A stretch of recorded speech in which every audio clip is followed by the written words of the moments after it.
Hi, everyone. On behalf of Ohio State's College of Arts and Sciences and its School of Communication, I want to say thank you for choosing to meet with us for this Lantern event. I'm Spencer Hunt, the Lantern Advisor, and your host for the next hour. I am joined by Ariana Smith, the Lantern's current editor-in-chief, who's taking some time away from her summer reporting with the Columbus Dispatch. Hi, Ariana. And I'm also happy to introduce comedy writer, songwriter, actor, and Lantern alum, Bruce Valanche.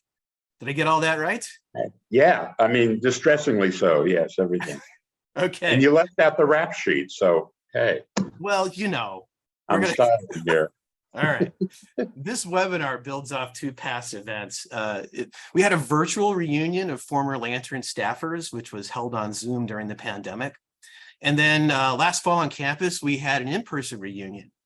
And I think one of the best experiences I had as advisor at both events was being able to hear the stories that our graduates had to share about their time at the Lantern.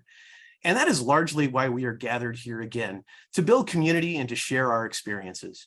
At the same time, we also want to build awareness around our second in-person reunion and fundraiser, which is set for October 20th here at Ohio State. And I hope you can all attend. Bruce has graciously accepted our offer to come back and help lead that reunion, and I'm sure he'll have more to say about that in his remarks. I want to end my remarks by answering some questions that I'm sure many of you have about the Lantern and how we're doing now. And so I'm happy to share that during the most recent Ohio SBJ contest, the Lantern took first place awards in news, sports, features coverage, and opinion writing, all the major categories. And I'm also even more recently happy to say that the Lantern won a public records lawsuit that our former editor-in-chief, Jessica Langer, filed against the university. And in that case, the Ohio Court of Claims ordered the university to hand over the termination agreement that former President Christina M. Johnson signed with the university. And from that document, we learned that she would be paid up to $1.1 million and perhaps in return, not say anything negative or disparaging about the university. And the University Board of Trustees also promised not to say anything bad about her. It's an important story. We're going to continue to follow it. I also want to point out that this is the second time the Lantern has won a public records case against the university. But it's also an exciting time for us. I'm happy to say that within the next year, the Lantern's going to move. We're going to relocate from the back of the second floor of the journalism building to a more prominent space on the first floor. And in addition to having a much larger newsroom, we're going to have two video studios, including one that's given over to classroom instruction and a more advanced space for sound recording and podcasting. And that's really it. I think we're doing well, and there's a lot of things that we can be proud of. Ariana and Bruce each have something to say. Before we do that, I'd like to tell you how you can take part. If you have a story that you would like to share or a question you'd like to ask, please add it to the Q&A box at the bottom of your screen. It's a button that will appear at the bottom of your screen. If you don't want to speak yourself, you can vote on which story you'd like to hear by clicking on the small thumbs up icon underneath the story or question in the Q&A box. You don't have to type out the entire story, just the hook will be enough. And as time allows, we will select the most voted upon stories and allow you to share them. We will turn your mic on and off for you, so wait for us to give you the green light to start sharing. And you can also use the chat button to communicate with your fellow participants. So while you're thinking about what you would like to share, I'd like to hand this off to Ariana for a few words. Ariana? Yes. Hi, everybody. So as Spencer said, I am the current editor-in-chief of the Lantern. And I just want to talk with you guys and let you know kind of my experience with the Lantern, and then give you guys an overview of what the Lantern looks like today. So with my experience, the beautiful thing about the journalism program is that you kind of start right away with Com 2221 and Lantern Practicum, and you're already beginning to start to write for the Lantern. And so in Lantern Practicum, I got to start as the politics reporter, which I loved. And then the next year I got to join staff and became the Patricia B. Miller Special Projects Reporter. And I loved that role. It allowed me to be able to do investigative work and work on a story for an entire semester. And I loved both pieces that I ended up writing, and it was such a great experience. And so this year I'm going to be the editor-in-chief. And so the Lantern consists of 3 desks. We have campus, arts and life, and sports. We have our assistant editors and our head editors. And then we also have our LTV producers. And so one of the really cool things this year is that our sports desk is very women headstrong and led, which is kind of new. So that's awesome. And we also have our projects reporters, and we have our LTV project reporter, which is also really cool. So we publish every day and then we print once a week. And so our print comes out on Thursdays. And yeah, is there anything I'm missing? I think that's pretty good. Awesome. Thanks, Ariana. Now I'd like to throw this over to Bruce, who's got a few things to say himself. He's going to kick off our storytelling session as well. And so, Bruce. Hey there. Hello. Oh, there, I can see myself now. This is exciting. Hello, I'm George Santos. She should be so lucky. I'm delighted to be here. I wore, in honor of this a trip down memory lane, I wore this. This is Godzilla Through the Ages. You can see basically how she's had some work done. She's bulked up towards the end. I like her personally, the original version with Raymond Burr, but you know, that's my generation. Anyway, this is I loved my time on the Lantern. I was there from 1965 to 1970, which were, of course, were the turbulent years. But in addition to that, I mean, when I went, one of the courses that you had to take was Typography 101. This was because things were actually printed. They weren't there were no computers, and we had to learn how, you know, how they put the nuggets in the thing and the press. I went back as an alumnus a few years later, and that course had become the graphics of communication. So right away, I knew there had been a sea change. See, I was at OSU during the revolution from 65 to 70. Vietnam was happening, all of that stuff was happening. And I was on the Lantern, and I was kind of a lighthearted member of the crew because I was covering arts and features. And I don't know if you still do this, but we used to have the weather. Do you have the weather under the masthead every day anymore? It was hilarious because we never, you know, said, look out the window, that's the weather. And we would every day would type killer fog or something like that and hope that somebody would notice. And nobody ever did. It was so strange. Nobody ever actually read what the weather was. But there were two kinds of people on the Lantern when I was there. There were the people who were just wanted to be journalists, and they wanted to get a degree so they could go and be the editor of the Zanesville Bugle or some local Ohio paper, because Ohio State being a state school, they were training journalists for the state. And then there were the others, a lot of us who didn't come from Ohio, who wanted to fight the world, basically. And it was a perfect time to do it because the university represented the establishment. It was run by a man named, this is not a joke, Novice G. Fawcett. I'm sure there's something with his name on it around, but I mean, there were so many Fawcett puns and so many Novice puns, and we couldn't help ourselves.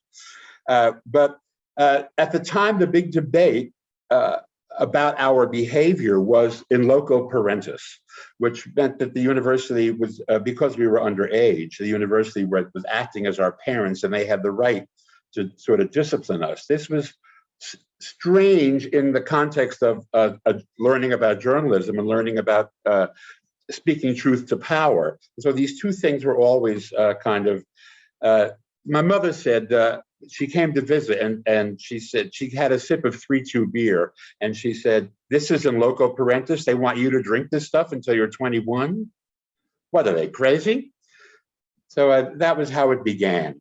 I was the arts editor. I was a movie critic. I eventually was an editorial page editor, and I made the mistake of breaking a story in an editorial, which I was told is not the way it's done. And this is why I was in journalism school. But it was a good story. It was about something that the university was doing that was wrong. And there was no shortage of that. You have to remember that in 1970, the National Guard came out because we were protesting because there was no Black Studies program. It heartened me when I went back a few years ago to see that we were fighting for one course in Black Studies that they would not do. And now I was at the library and there is a floor of African American studies. So it's, of course, that's 50 years later. So I suppose you can give them a nod for catching on. But we did serious protests, and the governor called out the National Guard, and it was the same day that they went to Kent State. And the only difference was at Kent State, somebody said fire. And at Ohio State, nobody did. They restrained. But it was the same extremely tense, tear gassy kind of situation. Of course, the local papers, the Columbus Dispatch and the Columbus Citizen Journal, we did not care for because they covered any kind of student activity as if we were the enemy. And it was traditional, it seemed to me. The most, when we beat Michigan and people trashed High Street all the way down, they said youthful high spirits. But when we protested for Black Studies, they said deadly melee on the Oval. It was like that. So there was we were constantly at odds with each other. And of course, the Dispatch was famous at the time, worldwide, actually, for when Neil Armstrong landed on the moon, and most papers said man on moon. The headline of the Dispatch was Ohioan on moon. It kind of gives you the idea what it was like back in 1969 before Nationwide came in and the Blue Jackets came in and all that and made the place a much more, before there was a short north, there was no short north. The short north was what your life was if you walked between campus and downtown. It's not a great neighborhood. Now it's gentrified, the coffee shops are patisseries. I'll stay there, I mean, I could live there, it's quite fabulous. My favorite story about being at the Lantern, I mean, the people who were there were phenomenal, and many of them went on to have wonderful careers in journalism, and you know who they are. But when we were there was also a humor magazine called The Sundial. Is it still there? Mm-hmm. Yes, it is. The Sundial. Well, at the time, it was run by a guy named Bob Stein, who called himself Jovial Bob, and he had a girlfriend whose name was Phyllis Rifle, and she changed her name to Springfield Rifle, and the two of them ran the place. And in one of their editions, they printed on the back page a huge ad for a pizza place called Mama Lantoni's. And they had a gigantic illustration. It was like Sophia Loren stomping grapes. And it was the pizzas were unbelievably cheap. And of course, they had a phone number to have delivery, and it was the Lantern newsroom phone number. And so we sat there, and all of a sudden, the phones lit up with 1 million people calling to order pizza from Mama Lantoni. And I thought that was pretty brilliant. And Jovial Bob, you will be interested to know, changed his name as well from Bob Stein to R.L. Stein and wrote all the Goosebumps books and is now fabulously wealthy, better than anybody I know. And I ran into him a few years ago in New York, and I said, "Did I dream Mama Lantoni?" He said, "Oh no, we did it. Springfield and I did it, no question." So the other thing I'm delighted to see, Ariana, is that the Dispatch was, of course, the bane of our existence. We always made fun of it, but we were not alone. I discovered that James Thurber had been fired by the Dispatch and had once written that the entire staff of the New Yorker, the only way you got a job at the New Yorker was if you had been fired by the Columbus Dispatch. And he said that the reason he was fired was he kept trying to get a story on the front page and they would never put it there. And he finally went to the editor and said, "What do I have to do to get a story on the front page?" And the editor said, "Well, it should combine mystery and crime and sex and religion. Then you can get a story on the front page." And the next day, Thurber came in and put a piece of paper on front of him and said, "My God," said the Duchess, "I'm pregnant. Who did it?" That's one reason why he may be our most famous alumnus. I could only hope to ascend to those heights. All right, those are my tales. I'm going to send it all back to you, Spencer. All right, great. I don't see anything in the Q&A, but I do see that we have some people here that I know agreed to speak, well, that shared some stories with us when they said that they were coming.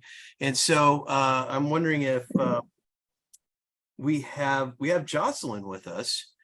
Jocelyn, are you willing to talk about your time at the Dispatch? There we go. Unmute. Can you hear me? Yes, we can. Okay. I can hear you. Hey, Bruce. Hey, How good to you see you. doing? Good to not to sort of see you. Well, interestingly, a couple of things that I was going to say, because Bruce was on the front end of the National Guard and I was on the back end of the National Guard when they were on campus. I was on campus at the same time of 1970 when the National Guard were there in the Kent State shooting. The one thing I was going to add to that was that not only were we upset about the National Guard being on campus, but my father was on the Board of Trustees at the same time. And I was a rabble rouser, and I don't know how he put up with me because I would storm into the board meetings and ironically had a meeting. I had breakfast every week with Novice Fawcett. And so I would go into his office and I would complain about, you know, why don't you have any Black faculty and why don't you have any Black courses? And here's all the stuff, here's our manifesto and what we're complaining about.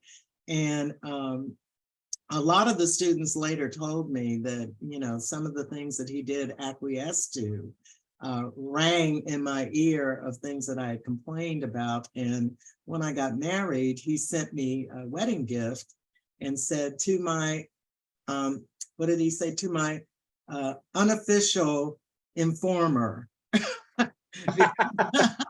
Because he was saying that basically I was his informer for that period to let him know what was really going on campus. And that was not my intent, but as it turned out, it was. And we also had a publication. I was working for the Lantern, and we had a publication also, the Black students, called Our Choking Times. And what was really neat was I didn't think the university paid any attention to it because I was working for both the Lantern and Our Choking Times. But actually, there are copies of Our Choking Times in the Ohio State archives. So I was really proud to see that Ohio State had recognized, you know, that publication on campus. But the big thing was when I left Ohio State and was recruited to go to WSB TV in Atlanta, which I retired from for 45 years into 2018. And they didn't believe that I had any training as an African-American because I was one of the first women in the newsroom. And the thing that saved me was my Ohio State journalism training, because my hobby was photography. I was able to cultivate that and translate that into videography, because when I worked at a small station in Cincinnati, I had to do everything. And so we were shooting 16mm film, and I learned how to do that and editing. So I went to Atlanta with my writing training and journalism, and you know, they were literally pulling people off the street from the civil rights activists who knew nothing about journalism. And so I was kind of painted with that brush. And it took me a while for people to understand that I had been classically trained, as people say in music, you know, art of journalism. And I remember one guy, I was out with a photographer, and you know, they didn't believe, they thought I had lied on my resume. And, you know, when I said I could shoot video. And so at a news conference, you know, he confronted me in front of a group of people and said, you know, if you know how to shoot, you know, what's this? And he held out a light meter and he said, what's this f-stop? Do you know what an f-stop is? And so I said, well, it depends on what your shutter speed is. You know, those things go in tandem.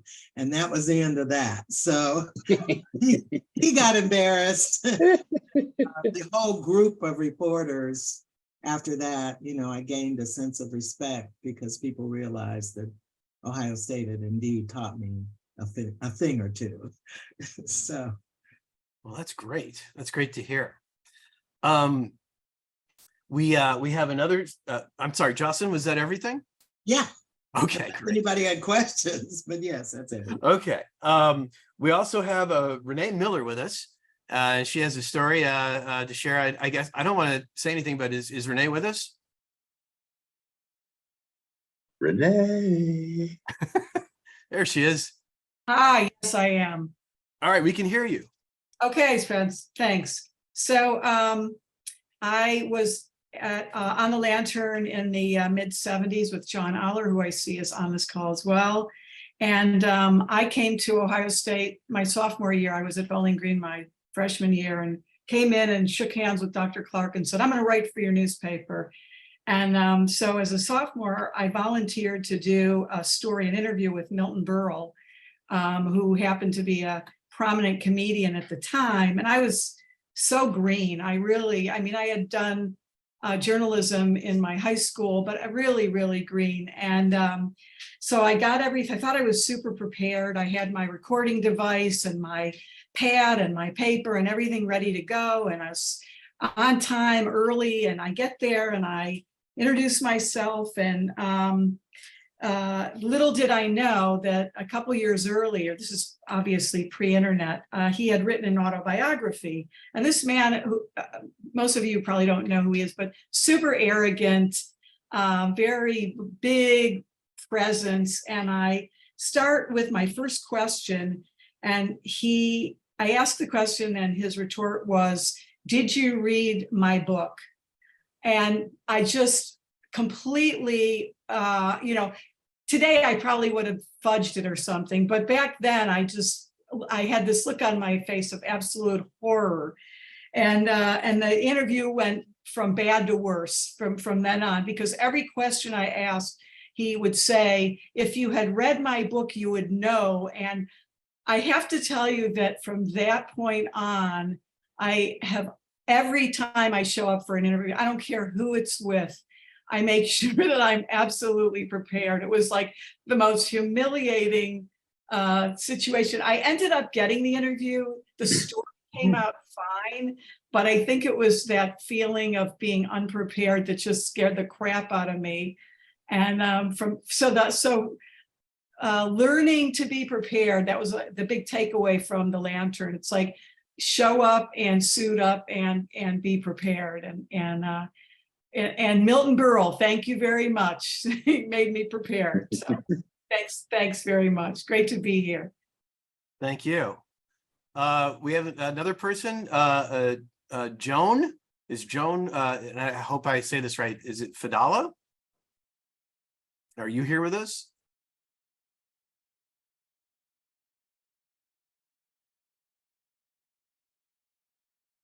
Can you hear me?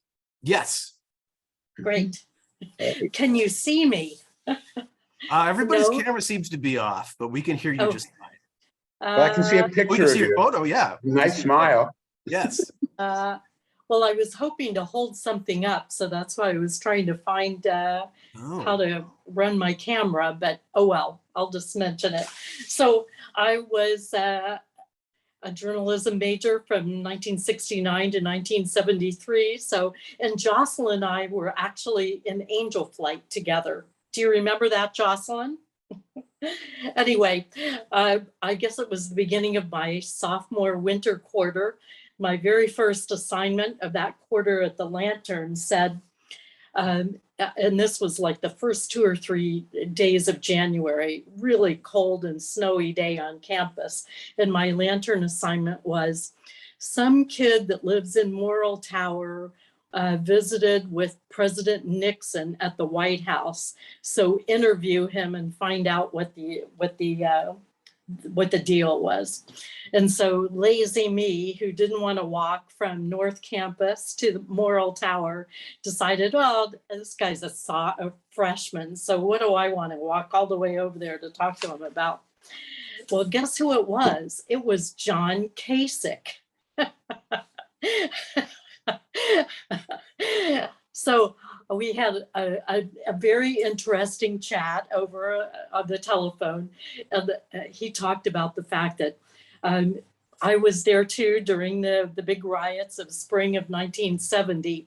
And although he was still a senior in high school at the time, when Nixon visited campus in the fall of 1970, I guess Kasich was one of the young Republicans for Nixon that went to his rally. And somehow Nixon found out that he was not a protesting student, but a supporting student at the time, and that's how he got invited to the White House. And he went after finals that fall quarter.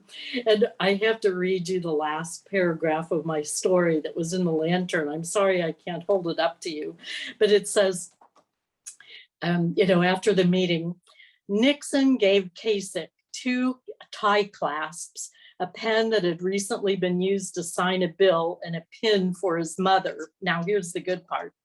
Kasich presented Nixon with a cologne-filled scarlet and gray miniature football. The package had to be x-rayed before he could actually give it to the president. So anyway, I never thought anything You said you gave him a football? You gave him a football filled with cologne? Yeah. A glass that football. sounds so Ohio State. I know, Now, isn't that great? They later use it for nuclear codes. I've actually been to the Nixon Library recently, and I looked through all of the displays, hoping I would find that glass football. So anyway, this was, like I said, January of 1971. So fast forward, 40 years or so, and he gets elected governor.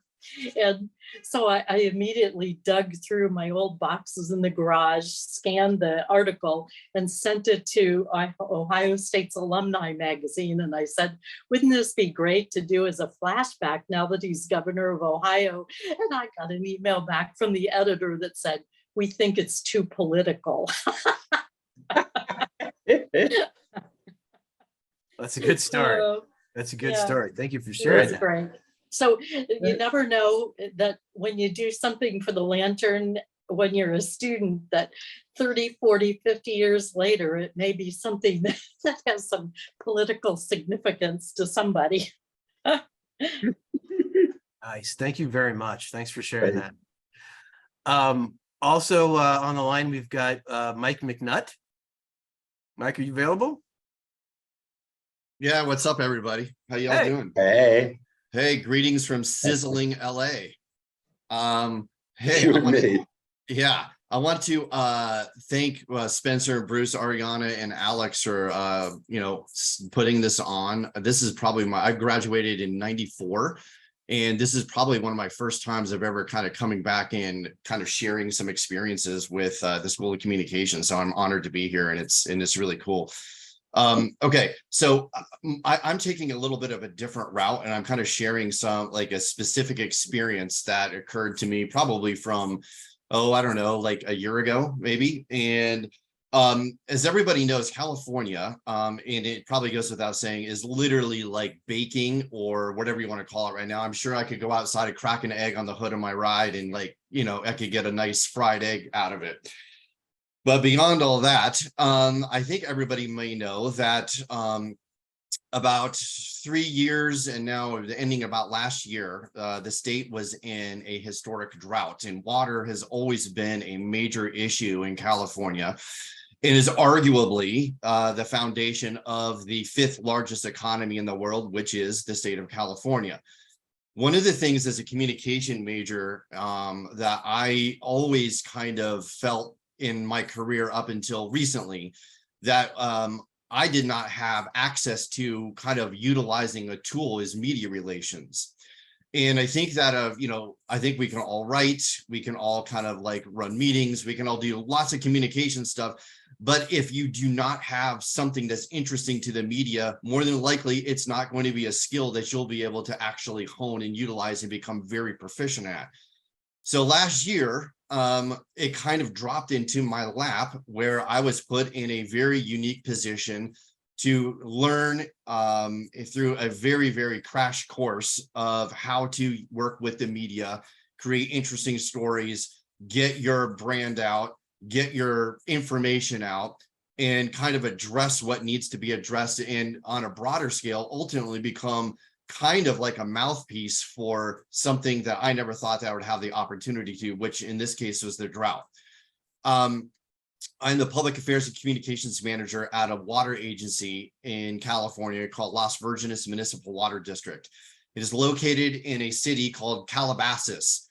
Calabasas is most likely something that you may or may not have heard about, but it has probably become maybe interesting or a little bit well known because of the Kardashians.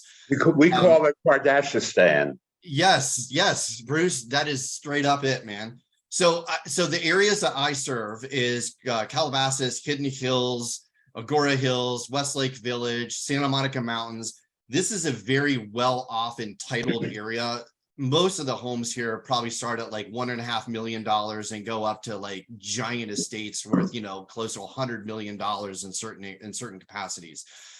The issue that we had was that everybody in our area was using an extraordinary, a ridiculous amount of water, because there's large green lawns. That has become and still is sort of like the epitome of the visualization of what the American dream is. For somebody with a giant home, their curb appeal is always about how green can my grass be? Well, 70% of all residential water usage is used for outdoor irrigation. That's where the vast majority of water is used. In California, because the reservoirs were at historic lows, and if you can believe it, here in Southern California, we get the majority of our water from two sources. One is the Colorado River, and the other is the State Water Project. Either one is imported from either 400 miles away or from a different state. If anybody is a news junkie like me, you'll understand that we were in a very perilous situation. And in our neck of the woods, we had one singular water source, which is to a point where we were mandated by a giant water agency called the Metropolitan Water District of Southern California to impose draconian watering restrictions throughout our entire service area, which is about 77,000 people. Now, mind you, as I already alluded to, there's a substantial amount of high-end celebrities, actors, musicians, very successful corporate owners, attorneys, and so forth that live throughout the area. They don't want to be told what to do, and money is not a monetary issue for them. It doesn't matter these restrictions that we impose. If they cannot, they do not want to abide by them. What they'll do is they'll just pay the fines. Some people can have $12,000, $15,000 a month water bills, and it's not even an issue to them, if you could believe it. So fast forward, and I sent Alex some pictures just to kind of like highlight as I'm talking here. One of the things that we did was develop something called in-house called a flow restrictor. There was an iconic picture that was taken by the LA Times of my dude, Kaysen, who actually created this. And what this was meant to do is deter these people who didn't really care one way or the other about how much their water bill is, to get them in compliance with our water use restrictions. Alex, could you flip over to like what that picture might be, if you can real quick? Basically what we did was we put these on meters, water meters of individuals that were consistently exceeding their water budgets. Like we're talking like, 20, 50, 100 times, 400, 500 times more than what they were allocated. The picture you just saw that Alex had up on the screen was me doing a press conference with the media at the time on the first day that we installed this water flow or water restriction device. And what that was the LA Times and a lot of local media came out, and there it is. That's the flow restrictor right there. So can you imagine like free flowing water the size of that disc going into your home, and then it minimized that little dot that you see in the middle? What that did is it removed the ability for any outdoor irrigation system to actually function. The thing is that because of the celebrity, because of the fact that we were using just draconian method to get people in compliance, and because of the fact that we had one singular source of water, the media attention just ended up snowballing from the initial article where that picture, which was on the top flap of the LA Times at the height of the drought. And what happened to me was I started receiving so many different media requests for interviews, ride-alongs, from so forth. And I'll just throw out a couple or a few just so you understand the breadth of this. Every single, of course, local LA affiliate was calling me and, you know, was asking for interviews.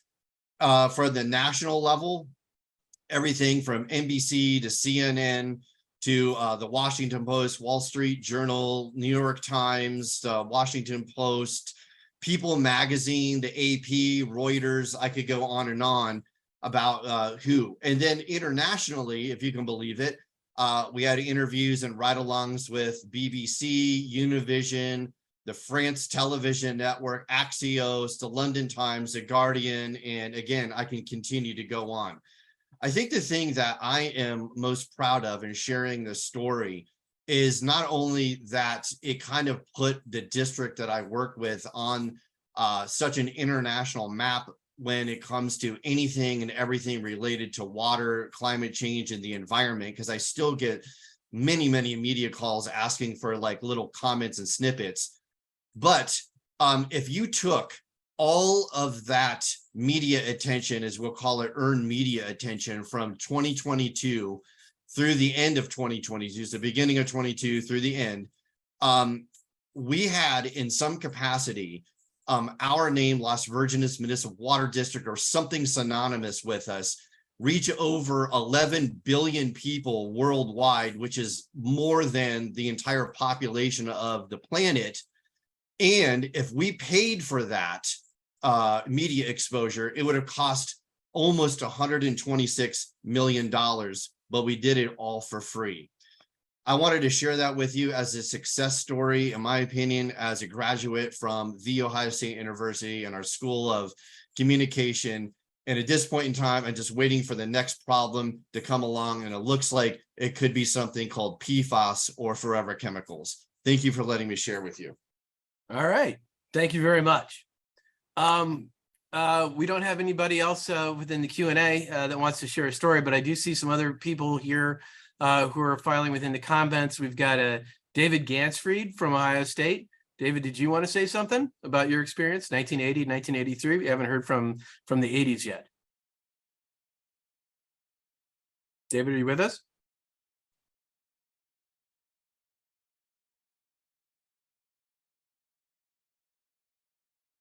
Nope. Okay. We could also, we're also available to answer any questions you have about the Lantern and how we're operating today. You can just put those in the chat. And if anybody else would like to share, now would be a great time. Hey, Hey, Spencer, we did have a question earlier that was pre-submitted about who is your top journalist in the world right now and why? So if anybody here would like to answer that, I'm sure that people would be interested to hear that. Oh, wait, and we also got some more stories coming in. Does anyone want to field that one while I'm looking at the other folks that wanted to talk? You know, I always have a hard time with those kinds of questions. You got to pick out one. You know, I mean, there are so many good ones, and I don't know exactly who it is. It's not necessarily anybody who's won the Pulitzer Prize, because somebody won a Pulitzer Prize for making a story up. So I've kind of lost interest in the Pulitzers ever since then, and they've never given me one. They've given everybody I know one for critical writing, but I never. But that's okay. I'm just One of the I hold no reporters grudge. one of the reporters that I like watching the most now is actually Jeff Begaze from CBS News. He's always going to places where there is a crisis, and he stands right in the middle of it, and he tells you what's going on. And so for me, that is a person that has So it's like everybody on the Weather Channel. Well, In galoshes and helmets, and the wind is blowing, and they're out there, and they're going, "Yeah, this is it's a twister." You know? right. They're not. They don't do it so much anymore. But on ABC, Rob Marciano is always pictured on Connecticut, where it's in front of a bridge, you know, in a very rural scene. It's always placid where he is. Right. We also do have Chris Davey with us, and he just says very cryptically, "I have a story." Chris, are you available? Mr. Hey, Davey. can you hear me, Spencer? Yes, I can. Everyone, hello. I want to thank Bruce, Spencer, Ariana, and everyone else involved in putting this on as well. Yeah, so let's see. First of all, Jeff Begaze, our family always jokes that if we see Jeff Begaze coming down the street, we're going to run because he's only there if it's a disaster. So, Right. And yeah, and then I wanted to make a comment about Milton Berle. I was hoping the way that story would end is that you ran out, got his book, and then just panned it in a review in the Lantern. That would have been a good ending to that story. And it's really the only time I've ever heard Milton Berle's name outside of Hollywood Squares. Bruce, was he ever on Hollywood Squares?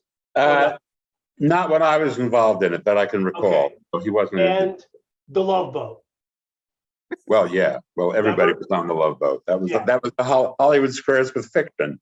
Yeah, exactly. But yeah, real quick, the story I would tell, and I may have told this at the reunion, but I'm reaching the age where I'm permitted to just tell the same stories over and over and over again. So it's for those of you, and I forget the gentleman who said he graduated in '94 that told the water story. If someone could remind me. That Well, was Mike McNutt. Who could forget a name like Mike that? McNutt. Yeah, and Mike, we would have been there together. I apologize. I don't recall crossing paths. But you, Mike, might remember this, and anyone else on the phone from that same era, because I graduated in '94 as well. And I think it was in '92 that a group of renegade students broke off and formed a rival newspaper that very uncleverly was just called The Independent. And there's a whole story that gave rise to them that I won't bore everyone with. But yeah, these students broke off and they formed their own competing print newspaper that I think, we were printing 5 days a week. I think they printed 3 days a week. They sold ads. It was a moneymaker for a little while, and then it petered out after several years. But as you would imagine, Crips and Bloods, Jets and Sharks, of course, we immediately lined up against each other as human beings are wont to do. And we hated them, they hated us. And it was a very wonderful rivalry. And they did some good work. Well, our editor at the time, whose name I can't recall, who had been the editor when they broke off, Chrissy Harris, I think might have been her name. She had run a headline the day that Bill Clinton was inaugurated. And she was trying to be clever. And she said, I think there was a song that she was playing off of at the time. And the headline on the front page above the fold in the Lantern the day after the inauguration in 1993 was, Clinton is in the house, apostrophe DA. Clinton is in the house. And of course, the advisor at that time, Spencer, was a little stuffier than you, if you can believe it. no. And so there was criticism from the faculty for the headline, and there were some students that were critical of it, not least of which being those students who broke away to the Independent. So after they had been in operation for a while, on April 1st of what must have been 93, maybe, yeah, probably April 1st, 93, they printed their paper, and the entire thing was a parody of the Lantern, and it was called "Da Latrine." And every single thing in there was making fun of one of the editors. They were all these inside jokes. And I just remember my friend John Lasker coming in to the newsroom with 2 huge stacks of Da Latrine, one under each arm. He throws them in the trash. He's like, this is war, We didn't go to war with our friends at the Independent, but that marked a new low in our relations. And I just always look back on that as just a good memory about some enterprise by some of the folks at the Lantern. I think it's a tribute to the faculty and the education that you get there at what was the School of Journalism at the time. Imagine the wherewithal and the creativity and the energy that would be required to go off and start a profit-making newspaper. Now, of course, today it would be basically impossible, but in 1993, that was still quite the undertaking. And I think that while we were rivals with those fellow students, we also were kind of very admiring of them and what they did. And as I said, unfortunately, it didn't survive. But yeah, that's one of my favorite memories from those days. That's great. That's great. I'm seeing some questions coming in the chat, and we're definitely going to answer them. We do have another guest Sheldon, who has a Watergate story. Sheldon Zolden, are you with us?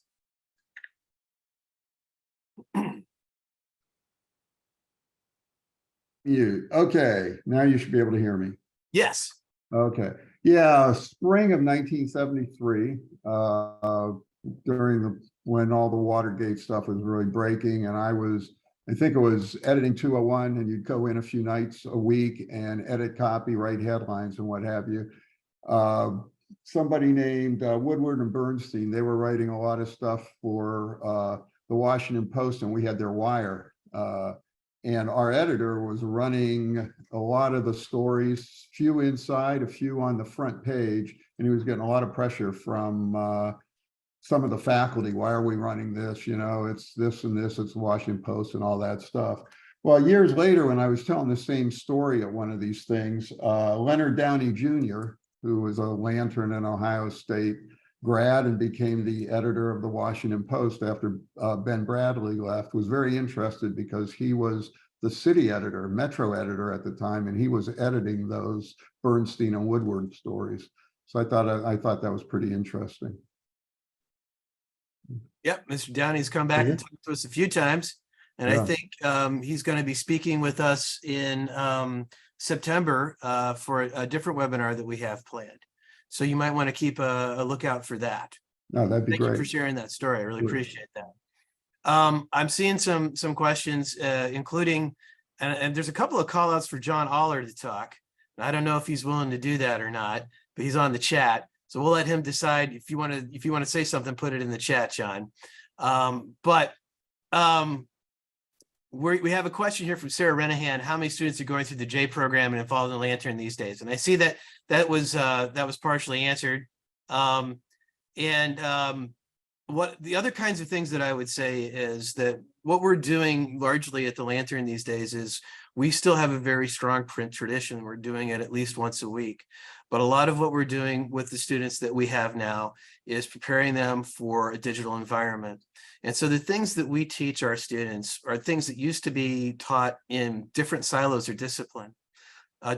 Like when I was in journalism, I was print, and there were broadcast majors, and we never talked to each other. And in our major now, we teach video production and editing, and also data analysis as part of the core program of what we do. And the idea is we can't really send somebody out in an environment where print is the only thing that you know. And for our students to be competitive, they need to have skills in all of these things, including social media. And I feel like we've been pretty successful in terms of what we're doing. We're a digital first enterprise here. And a lot of what we end up doing is geared towards working in a more modern journalism environment. At the same time, that doesn't mean that we don't care about things like storytelling or spelling or AP style. All of these things are extremely important because they go to personal credibility. Ariana, did you have something to say? Would you like to add something to that about how we're going through the program today? Yeah, for sure. The journalism program does a great job implementing those multimedia skills for students. Yeah, and so it really has transformed into something that isn't just print-based, but also we post a lot online, and we have our web editor, and we have our social media person. And so we definitely have a bunch of social media accounts because that's a very popular way that people get their news now. And so, you know, Twitter is a big thing for journalists, as I'm sure a lot of you know, and we're on Instagram, and we're on TikTok, and so we're trying to get the news out in every way we can, which is not only, you know, making our news outlet more readily available to other people, but it's also providing us, the staff members at the Lantern, to be able to get a lot of those skills. And so we're learning to take pictures, we're learning to run social media accounts, we're learning to also do video, and not only in our courses, but also just in how we operate at the Lantern. So yeah. You're on Thread? We are about to be. Oh, be on Threads now. Well, I just opened my account actually this morning at the at the insistence of a former editor-in-chief. And so I've just started looking at that, but I imagine this, we're going to be on threads. You and 100 million other people, exactly. I think there might be some question about that, but yes. We also have another question from Patrick McSweeney. How can we as Lantern alumni best support the journalism program at Ohio State? We're seeing student papers breaking stories ahead of other media, and the value of ethical journalism is a key to a free and informed society. I think I really appreciate, that question, because everything that we do here at the Lantern, there's so much potential for what our students can accomplish. And when we are at our best, we are producing stories that nobody else has, like the story that we broke just recently about Christina, our departed president. I also want to point out Northwestern students newspaper, Northwestern's university student newspaper, essentially wrote a story that led to the firing of the head coach of that football program. So there's a lot of value and potential into what students can accomplish. And the best way to support what our students are doing is to continue to be involved with us here at the Lantern. In terms of what we're doing on October 20th, we are going to be having a fundraiser in addition to a reunion. And part of what we're going to be announcing is we want to raise some money around the newsroom and the move, and in terms of how we furnish and supply that with the latest equipment. There's going to be more that comes out on that in the future. And so just you being here and showing that, sharing your memories and showing that you're interested, that's support. And the students here really appreciate that as well. And I'm looking to see if there are any other questions. Alex, was there something that we wanted to share here or that I might have missed? One of the ones that I think would be interesting that kind of relates to the October event is, what does the newsroom look like these days?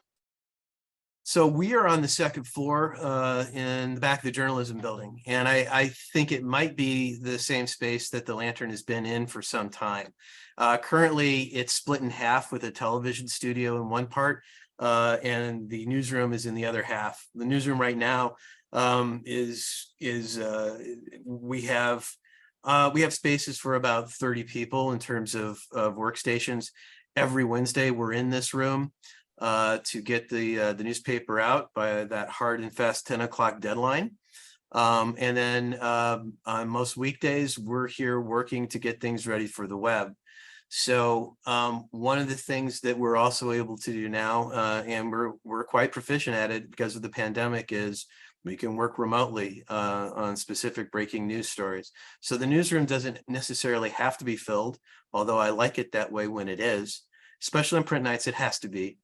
But when something breaks, we are all over the place, but communicating with each other in a digital environment, and we're able to get things done. With the idea of being able to move to this new space, we're going to be taking over what I am told was the old journalism library on the first floor. And so that is a very large space in which we're going to have room not only to grow the size of the newsroom itself, but we're also going to have a television studio that's given over to instruction and classes in our partnership with the theater department. We'll also have a separate, more web-friendly newsroom that's going to be our television studio that's largely green screens. And so we'll be able to do all sorts of things with that space once it's constructed. I know that the project's been approved. We're waiting for a cost estimate. And then hopefully we could be in that space as they're doing construction in October, although I'm not sure that that would be ideal. We're probably going to start the new year in the second floor, and then we'll see about moving as we move on. And hopefully we'll have some renderings and things that we can share with people as we get closer to the October 20th event. I have if there's anybody else that would like to speak or share a story, now would be a great time. I'm also being asked to share some of our readership online. The Lantern as a news entity, online, we get about 3.5 and more page views a year. And we used to be the Lantern was something that was distributed strictly on campus. We're viewed all over the country, including we get several views from that state up north. We have a large following in California, and I'm very appreciative of that. But basically, anywhere where there's an alum, they're connected to what it is that the Lantern writes. And our students not only have the opportunity of getting grades from us, but then they get feedback from that community when these stories get published. And so we have stories that get over 100,000 views, including, I think it's still safe to say we have the most read online story of all time that came out just last year about a local establishment that was a bar that was going to serve, that wasn't going to serve alcohol. And that bar unfortunately didn't make it, but it was the most socially shared story of all of college journalism last year. So like I said, there's a lot of things, there's a lot of potential for what we can do here. And I'm really grateful for the fact that all of you were able to join with us and share your stories as well. We have 5 minutes left in the webinar. If there's anybody else that would like to come forward and share something, I would be happy to hear from you. Yeah, Kerry said that he would like to join us and share some experiences of being a student. So I'm going to give him the ability to speak now. All right.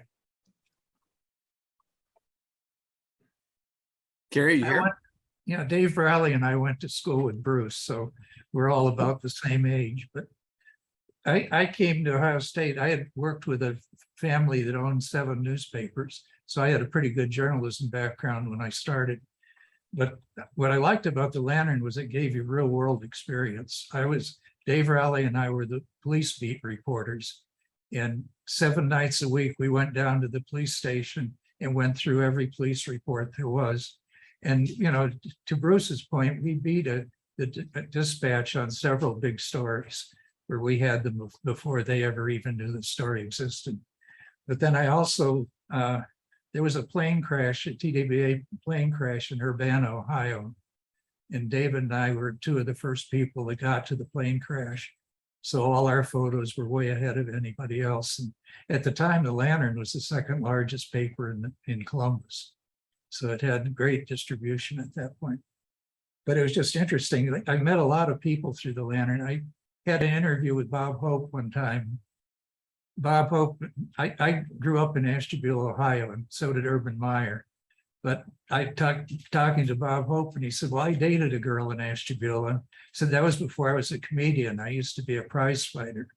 And he said, I lived in Cleveland and hopped freight trains back and forth. So it's just interesting how you meet different people when you get in a situation where people are giving you, real world opportunities to do stuff. But I thought that was just a interesting, background of just how things, this is a union story. The Lantern was modernizing and someone put a camera over the stone so we could see how the page was being assembled at night. And that was great, but in those days it was linotype and you were expected to read everything backward. And I had a friend who reversed the polarity on the camera and it suddenly became, you could just read the newspaper on the stone, and the union walked out because the linotype operators were like, you're trying to take our job away. And that was before web printing came along. But I thought that was really interesting. Even the small papers I worked on, there were lines painted on the floor where you couldn't cross them as a journalist because that was the labor union linotype operators. And you weren't allowed to go in and even talk to them. So times have certainly changed. But anyway, thanks for hosting this. It's been fun to listen to. That's a great story. Yeah. So how long did they walk off the job? I mean, was it just that, like an hour or something, or was it was just until we turned off the camera. And then they all came back and went back to work. And Bruce might remember who did the movie reviews. I can't remember. Clark. Yeah. Mike Clark, who went on to USA Today, and it was Movie Mike. Yeah. And he was at USA Today for 40 years. And very sadly, he passed last year, I think. And we had a memorial for him in Washington. And a lot of Lantern people, Dave Gollist and Shelley Gollist and a bunch of other Lantern people showed up. We told stories about those days. And I think he actually won money on the $64,000 question. He did. He won, I think, 32 grand. And I know this because when I met him, we were both 10 years old. And we were both being interviewed by the $64,000 question to be a kid who knew about movies. And he knew way more about movies than I did. So he got the gig and he won 32 grand. Ah. And then I met him at the Lantern. Like, 10 years later, I met him at the Lantern. That's great. And we're approaching the end of our time. I want to thank everybody for participating, the questions and the stories. They were great. Alex, I'm seeing a bunch of questions about, is there going to be a recording available? Can you share that information with the audience? Absolutely. Yeah, just put that in the chat, but sorry for ignoring that question, everybody. We will be putting this online. It takes us about a week to get this up to YouTube after we edit it and everything. And so we'll share that with everybody via email, the direct link to the recording in about a week or so. There should be a post-event survey as well at the end of this that we'll be sending out as well. So yeah, thank you very much. Thank you, everybody, for being a part of this, for sharing your stories. I know that, not everybody can come on October 20th, but I think it's going to be a really great time, as much as fun as the first one was. And I really hope to see you all there. Any parting words from Bruce, Ariana? No, I'll see you around the Oval. Okay. Yeah, thank you everyone who came and showed support. Thank you, everybody. Bye-bye.